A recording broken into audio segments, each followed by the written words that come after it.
We made it! Björn, how do you like this Porsche parking, huh? Just wait. It's just way too much of this. So, this has been my bed for the last couple of hours.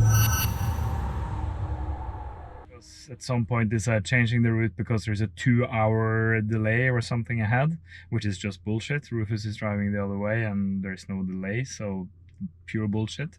I was taken down here to Celle, and there is no way to get back onto the A7 here from Celle because that's under construction or something. So yeah, now Google Maps.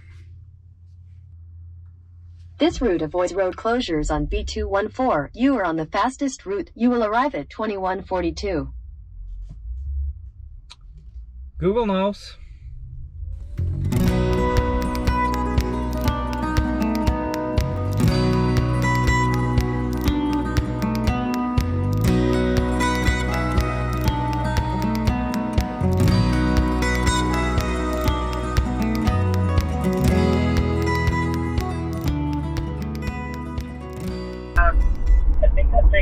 Took a wrong turn, so I'm on the other side of the charger, but it sounds like you're on the road again. If you took the wrong turn, then that's not even a careful description of what happened to me, because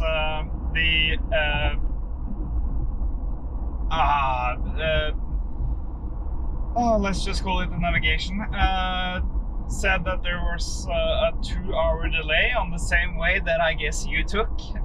So it took me on a real safari on the inside of Germany. Beautiful drive though, fantastic place called Celle, so really nice, but I won't be there for another about 15 to 20 minutes. Oh, and so are you going like backwards, or did it just take you out far out to the right? Exactly now when you called, I am back out on the A7 for the first time in about an hour or so. Okay. I am here at Lüneburger Heide, charging up. I think that we have found a hotel we would like to stay at in Flensburg, same place as we stayed, or not the same hotel, but the same city that we stayed in on the way down. I'm right now, I get the bad speed, so I'm at 56% and I get 104 kilowatts. This happens from time to time.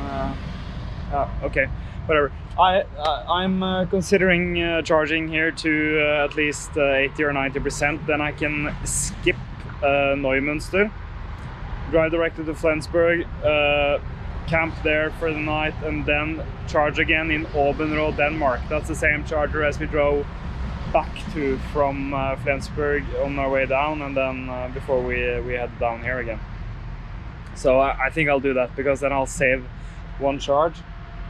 I just wish I got the better speed. I'm trying a second charging column because I didn't get very good speed on the first one, and both of them have been failing the first time I've tried to charge. This one did as well. No, the second one doesn't work at all, so fucking shit. It's just way too much of this. I will just try to figure out this, and I'll call you when I'm on the road again. I don't know yet if I will pass Neumünster or if we will charge that. So I'll give you a ring. Europe road tripping with an EV is starting to have a toll on me. Yeah, we'll see how it is when I wake up tomorrow morning. So Björn, how do you like this Porsche parking, huh? Nice one? Charging still at only just about 100, so since it's been failing on this communication with the car, and the charging session is initiated but then almost immediately ended. I think it's something with the car and not with Ionity or the columns actually. But that's just a wild guess. So, Neumünster or wait here. We'll see. Is that you behind me? Yeah, it actually is. I recognize the Panamera. So lucky that I recognize the Panamera headlights. I mean, it's completely random that you just show up behind me. I've been driving around 3 times through Hamburg.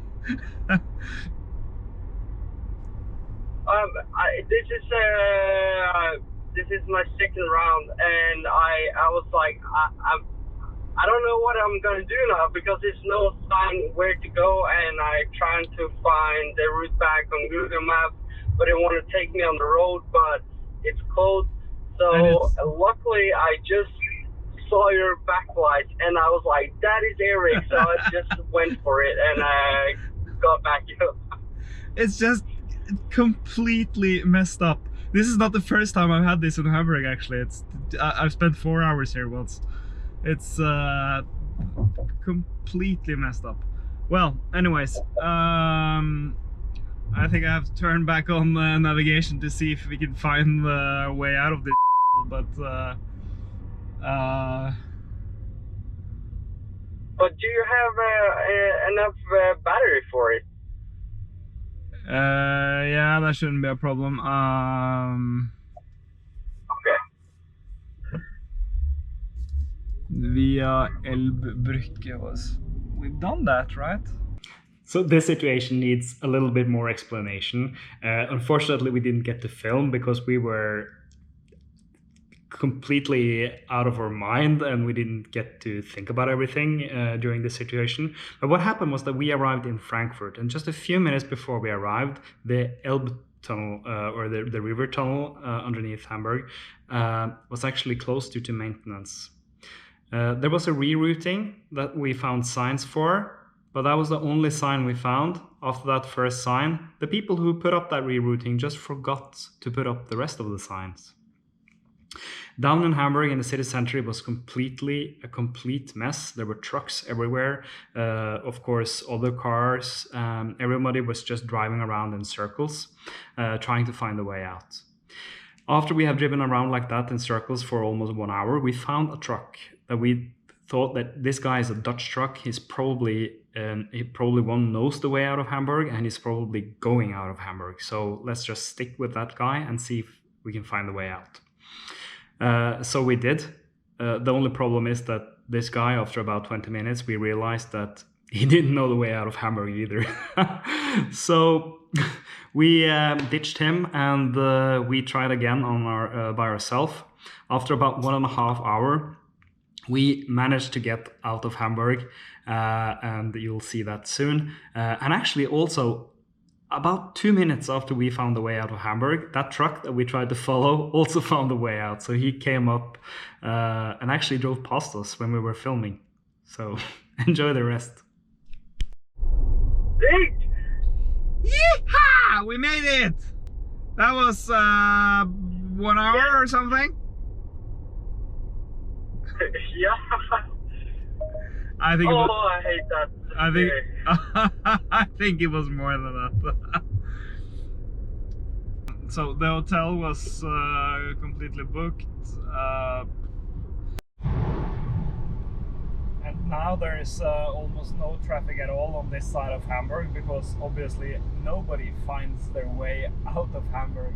Actually, driving around us now, I see a couple of cars that I saw when I was in the middle of the city center in Hamburg. Everybody was just driving around looking for a way out. It's so crazy. We made it to Denmark. Open road Denmark. Yeah.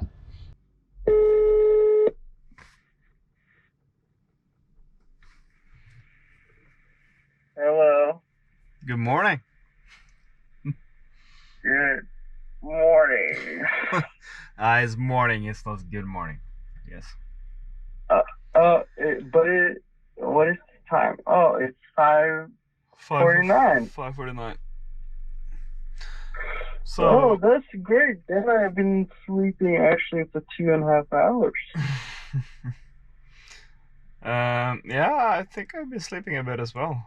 I think I'll be heading up north. I will be taking some more time. So if you wanna sleep some more, then that's not a problem.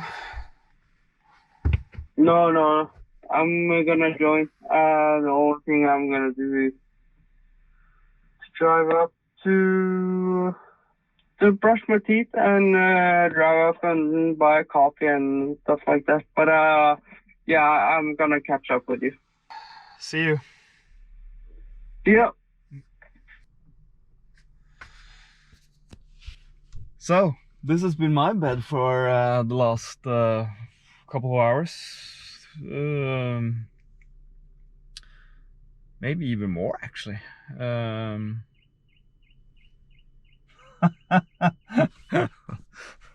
Rufus was setting up the car alarm. Oh, nice. I wonder if this is what I called glamping. So the reason why we decided to stay in the car last night was because of several reasons. The incident in Hamburg cost us a lot of time, so we ended up being in Oslo, Denmark around 2 a.m. this morning. And the hotel that we had planned to stay at was no longer available. We found out that we will sleep only for a few hours, so instead of going around looking for other hotels that are open, we just decided to camp in the car. Now we are heading towards Nyborg, Ionity station. I was hoping that I could maybe make it to Greve, which is closer to Copenhagen, but that would be a stretch. I don't feel like that right now. So we'll go to Nyborg first, and then I guess Helsingborg.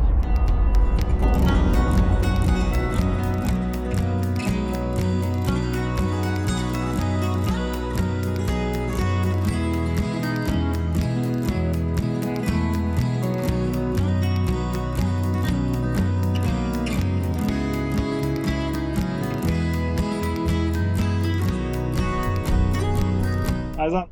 Ja, vi passar ja. Jättebra, tack så mycket. Tack.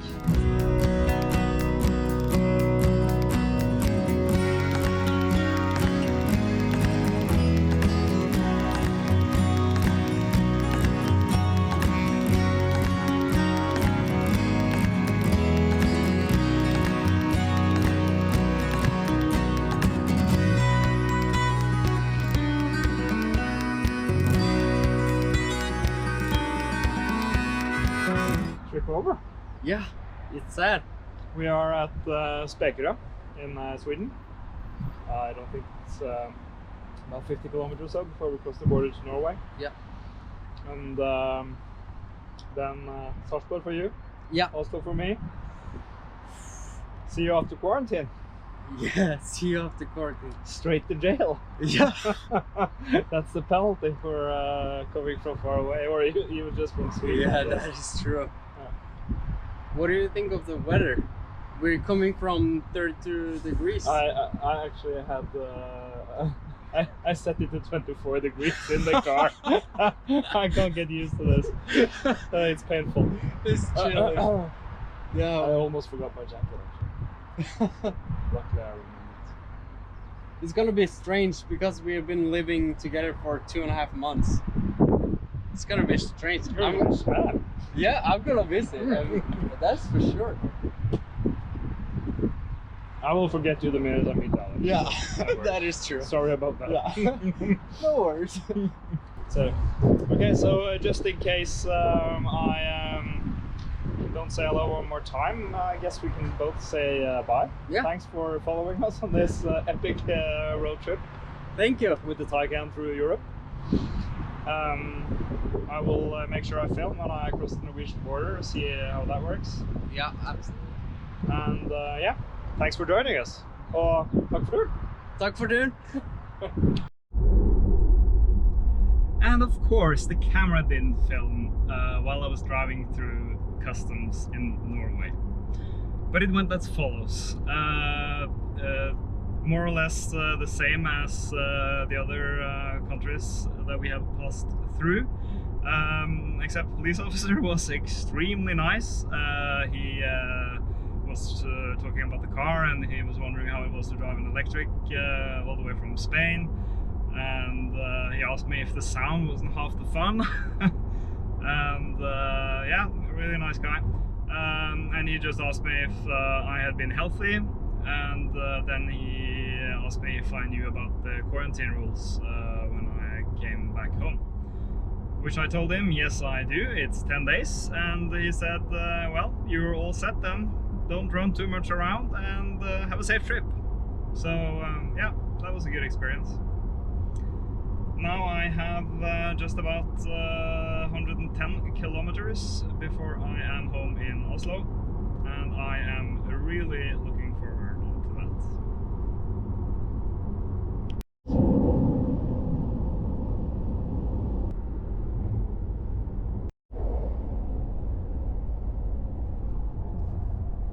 So right now the car says that I will have 8% state of charge when I arrive.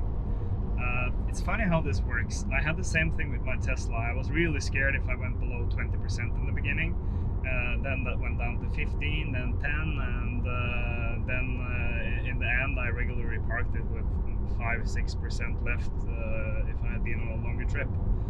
I had the same thing now when I swapped to this one. I felt really uncomfortable going below maybe 12, 13, 14% since I didn't know the car. But now that I know the car, 9% is like, I miscalculated this. There's no need to arrive back home with that much state of charge. But I have to add one thing. Yes, you should arrive back home with 10% or more. That's the optimal thing to do for the battery. Tesla says between 10 and 90. And the Porsche dealer actually said between 10 and 80 for daily use, but even 90 wouldn't be a problem.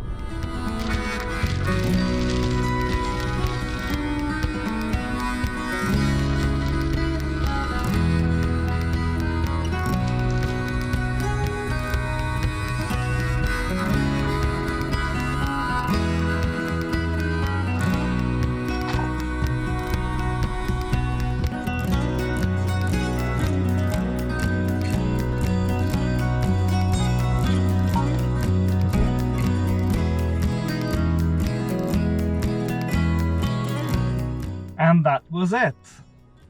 That was pretty much exactly 3,700 kilometers.